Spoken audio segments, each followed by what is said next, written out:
This is going to be a terrific game. Oh, nice shots. Oh, there. That does the job. It's a beautiful shot. That's hit beautifully. The atmosphere here is electric. That'll certainly get him going. Feels so alive.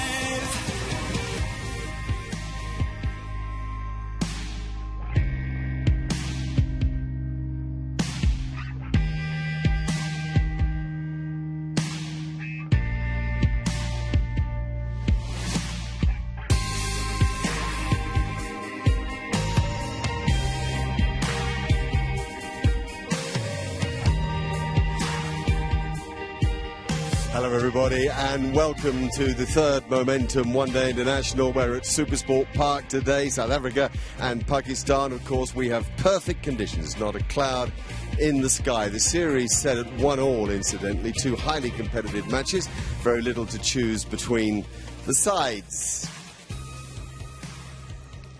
And immediately we're out in the middle, Zach the Proteer, the mascot's with us, Ranjan Madigali is the match referee, and the two captains, Safraz and Faf du Plessis. Faf has the coin, let's go.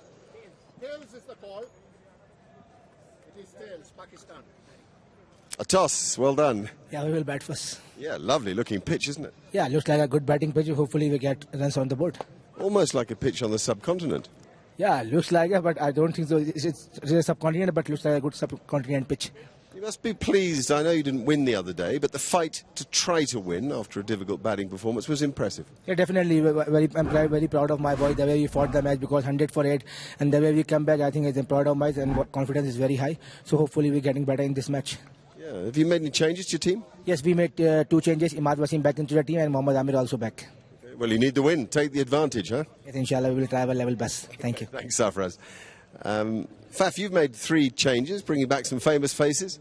Yeah, 2 changes that are standard starting 11 changes with Quinny and Dale coming back, and then changing, giving Buren a debut, a left arm seamer, you know, potential to get some wickets up front, so we wanted to have a look at him today. Rassie van der Dussen, talking of debuts, has been a revelation. Yeah, I mean, he's a mature young guy, if I can say that, you know. He's got a lot of experience in the domestic game. He's a guy that's been in form, and that's how you want to start your international career, is you want to be picked when you're in red hot form, and he's done that, so he's just carried that form through into international cricket. Yeah, it's not a unique thing, but it's a special thing to see somebody have a temperament like that and get you back into the series in a big way. I mean, you'd still be concerned, I imagine, about the top order? Obviously, Quinny comes back today. His record speaks for itself. So the combination of Quinny and Ash actually together has been very, very powerful for us as a team, and especially at Centurion as well. So the two of them together has done well for us in the past. So there's a bit of experience and success together. So hopefully they can get us off to a solid start. Today I was actually going to bowl first. It tends to at night just skid on a little bit more. So we're hoping that that's the case tonight. Very bare-looking surface, isn't it? Yeah, it's very bare. Hopefully there's a bit of bounce. Normally at Centurion you can't get that, so hopefully we'll see that today. All right, have a great day. Okay, we've got Graham Smith and Ramiz Raja with me out here in the middle to have a look at the teams first. Ramiz batting first, Pakistan with a couple of changes that don't particularly surprise me. I think if you can get Mohammad Amir particularly into the side, you do. Absolutely. I think he's a guy who can swing the ball on a pitch like this. And you've got Imad, who's left armer. Pakistan must look for a spinning combination. Yes. Every other team is looking for that, you know, middle overs, pace off the ball, get the ball to spin, get wickets. That'll slow down the strike rate. Are you surprised by the look of this pitch? This appears to be exactly like how it appeared in Faisalabad. Perfect. Faisalabad, there you go. Okay, Graham, you take us through the South African side. Yeah, the South Africans have been chopping and changing a fair amount. I think a little bit of a trial period. As Faf said, Buren Hendricks is getting a debut today, just joined the squad. So there are obviously some question marks over who the extra seamer is going to be. Dale Steyn was rested for the first 2. He's back. Quinton de Kock at the top of the order. That should alleviate some pressure on Amla. Reza Hendricks moves to 3, but it's Van der Dussen now that's finding himself in the middle order and not at the top of the order. So that's going to be interesting to see how he adapts to that. Pechler Choir had a fantastic game in Durban. So all in all, a couple of mixed changes. Hard to explain, but they're there. Okay, have you come to SuperSport Park and seen such a bare surface before? It's quite a high-scoring game, or games here are quite high-scoring in general. Well, being up at the half felt, the ball does travel really well. I think you generally see a lot more balls going over the boundary rope. Beautiful outfield. It's really quick. But this... an interesting toss, and I think 50-50 for me. It might slide on at night. You don't know if there's going to be thunder showers later that will affect the game, but on this surface I would like runs on the board. You get 280, 300, especially if you've got good spin options. You're going to back yourself here. Very good game in Durban, a low-scoring game. So many of the best one-day internationals come out of low first-inning scores. Pakistan barely getting past 200 and struggling against the short ball again, I'm afraid. I mean, it's an issue, and it's not going away. And, well, I think that ninth wicket performance should give them a little bit of hope. Sarfraz and Hassan played extremely well, and so the top order needs to come to the party. I think this pitch will allow them to be more on the front foot, not wonder about that shorter length. It's more subcontinental in style, but Pakistan needed maybe another B for 40-50 runs to make it tough for South Africa on that day. Short balls are the weapon that are working so well, and we saw it here in the test match. It all began here, didn't it? Admittedly on a difficult pitch, but do you think it's something that is still in the Pakistan batsman's mind? Well, I think they would have spoken about it so much in team meetings that it's hard to go away, especially when you're losing again so many wickets to the short delivery. I think this one they were undone by a little bit of the lack of pace in the surface. The ball just sat. They often found themselves in no man's land and a lot of top edges and splices. Fakhar Zaman, who's same in Centurion, just plants that front foot and just gets himself into an uncomfortable position.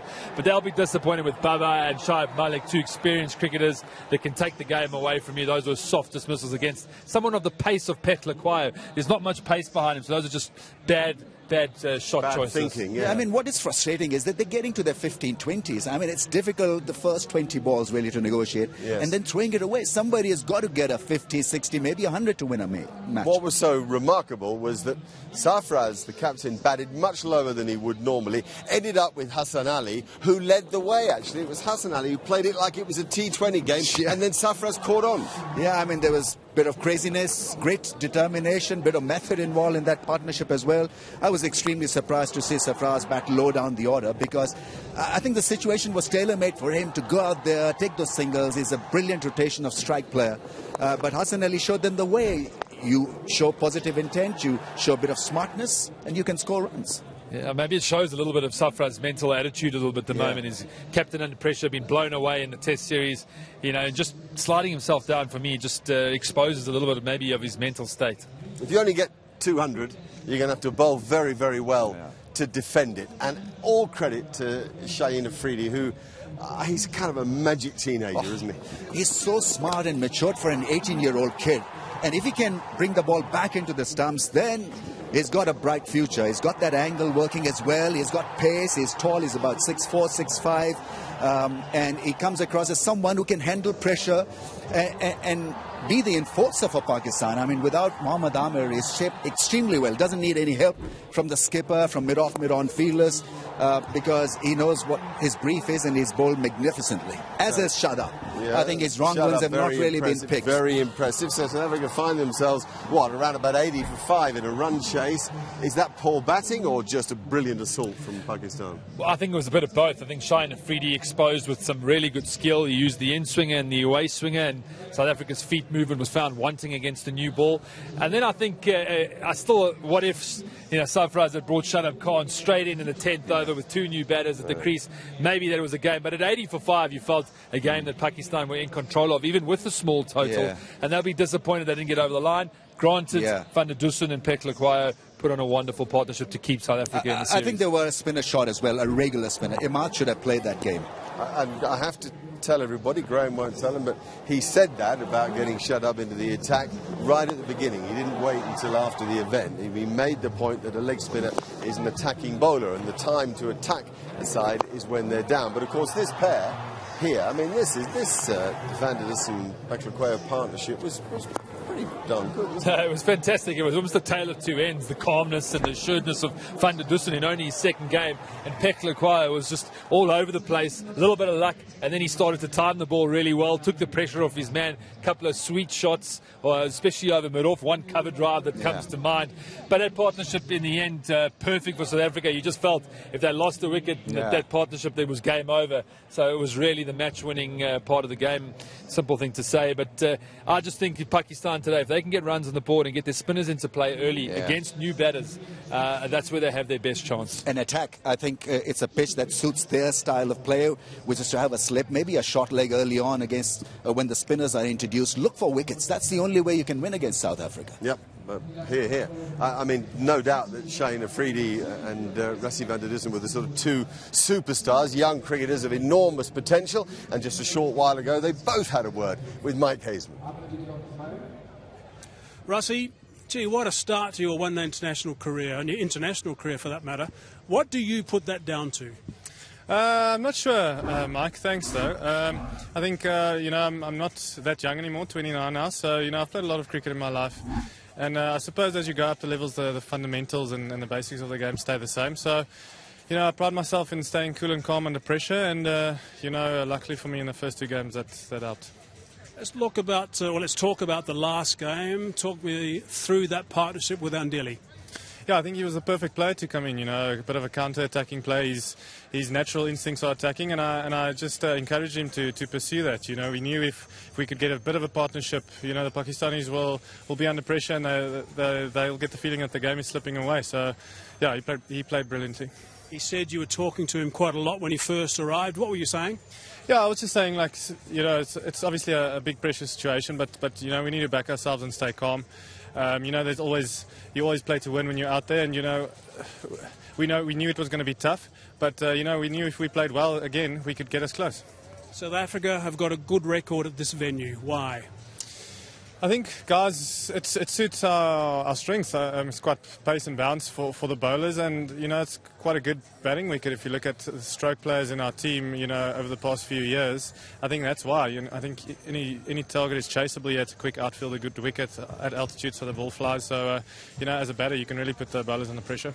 There's a little battle that's going to go on again, which we've seen for years. It's Steyn versus Mohammad Hafiz. As a top-order batsman, you'll appreciate this, I guess. The Steyn's got him out a remarkable 15 times, and that's a lot. Yeah, I'm sure that's in the back of Hafiz's mind as well. Players, those things don't go unnoticed. So, hopefully he can make it 16 today. Are you dreaming of a World Cup berth? I suppose as a cricketer, you always dream of it, in saying that you've got to be realistic and, I try and take a game at a time, ball at a time, all those things that sound like cliches, but, that's the only thing that's in my mind at the moment. You've been outstanding so far. Keep up the good work. Thanks for your time. Thanks, Mike. Shaheen, thanks for your time. Who have you studied? Which player have you looked at closely over the years? First I will start of watching my brother, Yazafri is test cricketer. Then I will watch Wasim Bhai, is my idol bowler, so I will watch Wasim Bhai. And what about the skill level? We saw some terrific skill from you in the last one day when you got Hashim out and also Faf. Who helps you with the skill level to grow your game? Ajuba is a lot of help for me because he's in nets, so really helped me, and a lot of session is watching me and telling me you ball that and you that. So Alhamdulillah, Ajuba is a lot of help me and with success. We know you're only 18 years of age. What about the body? You stood on the sidelines for a couple of games. I mean, it's important that you listen to your body and you build more strength. Yeah, because I will few months is a lot of hours and a lot of continue crickets and not used to and we are recover for body. So that's why I will not playing for third test match, and now as Alhamdulillah I have better feeling. So. And at SuperSport Park, the bounce here is something all the players talk about. That's going to suit your game. Yeah, you see first test match and a lot of fast bowler helping and bouncy wickets. So fast bowler wickets. So what specifically do Pakistan need to do today to improve to make sure they go up in the series? Let's see what's the wicket they have. So maybe is a score on the board and then you bowl very well. And lastly, Dale Steyn is back. Are you a sort of a bowler who will sit back and watch him quite closely to see if you can pick up anything from someone like a Dale Steyn? Yeah, you know, Dale Steyn is a great bowler and he's come back, and so let's see what's the plan of the batting side as well. Okay, good luck. Thanks for your time. Thank you very much. I'm just going to wind back a minute to Rassie van der Dussen, if I may, having heard from Shaheen as well, and just ask Graham, because I talk about fresh cricket, fresh face. He's 29 years of age. He belies his looks, really, but there's no doubt that he's got a maturity, hasn't he? Oh, absolutely. I think he's a guy that's developed and grown his game. We heard that he learned playing in a couple of the 2020 leagues now, spending time with some more experienced cricketers, international cricketers, about how they thought about the game, how they trained, how they went about preparing, and that benefited him. But he's a guy that's played a lot of domestic cricket, 29. Over the last sort of 2 years, you've really seen a spike in his performances, his calmness, his assuredness at the crease. And I think that showed in the first 2 games. I think he's taken all that experience and been able to read the situations well, which is important part. It's not only about having the talent, it's about using your brain, and I think he's done that well. Must have a chance to go to England in the World Cup now. Must do. Rammies, hang on with me here. Sean's going to come in instead of Graham in a moment. We're taking a short break with the news that Pakistan have won the toss and will bat first at SuperSport Park.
certainly get him going.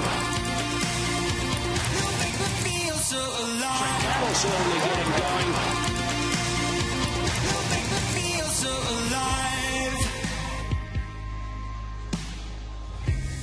Crowd coming into the ground at SuperSport Park. In the series at 1-1, of course. The news, just to remind you, is that the toss has been won by Pakistan. Sarfaraz happy to bat first, though. Interesting, Faf du Plessis wasn't kind of convinced either way. He said he was tempted to bowl. We've talked a lot about Shaheen Afridi. He really is a high-class talent, pace, aggression, and he nearly turned that game in Durban around on his own. Here's Hazy again. Thanks, Mark. I've got the touchscreen in the comm box. Now, I want to talk about Shaheen Afridi. Now, it's all very well if you're 6'4", you're 18 years of age, you're quick, and of course you've got the extra bounce you can get out of a surface. Then you've got a really good head start. But if you've got some additional skills, then you can be a seriously important bowler. I want to look at some dismissals here with Hashim Amla and also Faf du Plessis from the last game. Let's have a look at this one first. This was him bowling to Hashim Amla. All these deliveries are at 140 k's per hour. They're straight across Hashim Amla. 4 in a row. And then this one comes back over a foot. Now, that is outstanding stuff. Set him up beautifully, brought the one back in, and knocked over the castle. So, again, it's 4 deliveries in a row, all 140 k's per hour. So Amla's thinking at that stage, OK, he's not going to bring one back in. Oh, hang on, yes, he is. And then he was castled and on his way back. So that was Hashim Amla. Let's have a look at Faf as well. Faf has been a fine player in this series in the tests. Look at this. These are ones from Afridi again. These are all 140 as well. But they're coming back a foot, some of these. So that's quite substantial. And that one goes across him. And he nicks that, so Faf's eyes light up. You'll also note, when we just get the reverse here, these balls go back into him. That was the very first ball he faced, by the way. You'll see that the footwork didn't go anywhere, actually, when he played that last one. And then, of course, he nicked it and he was on his way. So, terrific setup from Afridi to get rid of 2 key players. Now, one other thing I want to look at here is the stat at SuperSport Park.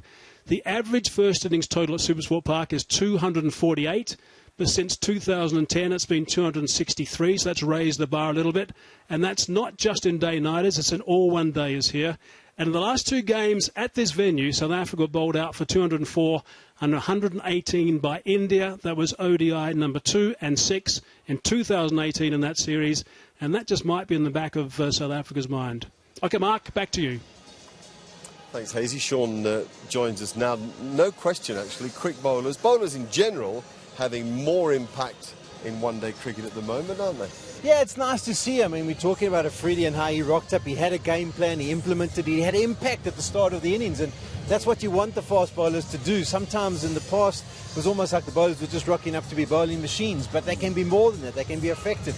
South Africa bring back Steyn into the lineup. He can take wickets up front. Björn Hendricks gets a go. Maybe they want to look for a left-arm option.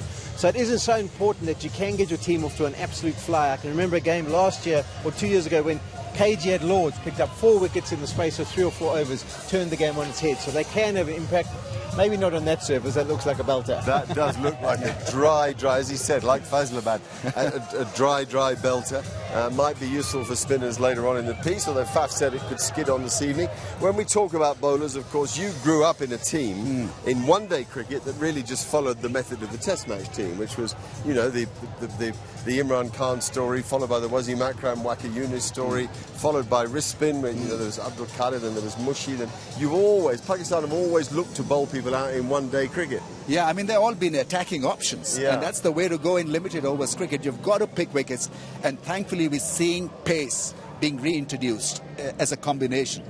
Because there's so much of pace off the ball that fast bowling, it doesn't charm you anymore.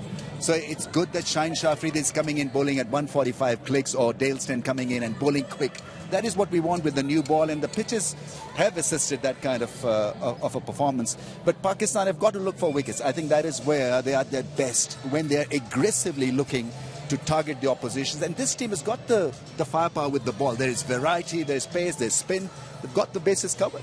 One small challenge they might have today, when you've bowled on the sea level and down at the coast and you come up to the half veld, you can sometimes battle with control because the ball swings a little bit more through the air. On that surface, you're going to have to have some supreme control. So it'll be interesting to see if they get the ball to shape more and whether they can keep things tight. Well, that would suit both Mohamed Amir and Shaheen Afridi, wouldn't it? It would, and Amir's a good choice for me. He's going to give them an option. Fahim, he just didn't look like he's going to pick up a wicket up front. So I think that's a very good inclusion, particularly also in the middle overs where you can bring him back and you can strike. Also, I think, Mark, on a pitch like this, you need a bit of experience with the new ball. And, you know, he may not be quick, but he'll get the ball to come back. And the last game we saw Shaheen Afridi make a fair bit of dent. Yeah. Nice little scene happens before all the one-day internationals. The players come out to the middle with them holding the hands of the mascots. So for the little children, that is a spectacular experience. Can you imagine walking onto an international field, holding the hand of one of your heroes, and there you are out in the middle in front of the crowd? Yeah, I mean, I've absolutely enjoyed the atmosphere because, you know, in Asia how it is, you cannot come in because of security hassles. You can't even carry a bottle of water to the ground. And here, people during lunch break can come, watch the pitch, you know, be alongside the stars. So it's wonderful amateurish spirit. The last game I played in Durban before I retired, I had my 2 girls come out with me and stand either side, and we sang the anthem. So that was quite special as well, fantastic. which you probably wouldn't have happen in another country. Yeah. Boris, thank you very much. A reminder that the series is locked at 1 game each. We're ready to go here at Centurion. Toss won by Pakistan, who are batting. Here are the anthems.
Welcome to South Africa. Welcome to SuperSport Park in Centurion. It's South Africa against Pakistan, the third Momentum One-Day International. The two sides locked at 1-1, and we're looking here to see who goes ahead. A really good game, well contested in Durban. And the one in Port Elizabeth, certainly Pakistan doing a number on South Africa. Now look at Pakistan's side. A couple of changes in there. Muhammad Amir in for Fahim Ashraf and Imad Wasim in for Hussein Talat. A good side, a good well-balanced side with bowlers and batters, good skills. That's what they're about as a one-day international side. Mikey Holding and Graham Smith are alongside me. Afternoon, gents. Afternoon, Todd. There's the South African lineup. A couple of changes again, mixing and matching, trialling in many ways, and it's Beren Hendricks who gets his ODI debut. Man, it's been around South African cricket for a while and gets his chance in the green and gold. Steyn back, de Kock back, and an interesting change with Reza Hendricks at 3 and Van der Dussen to the middle order.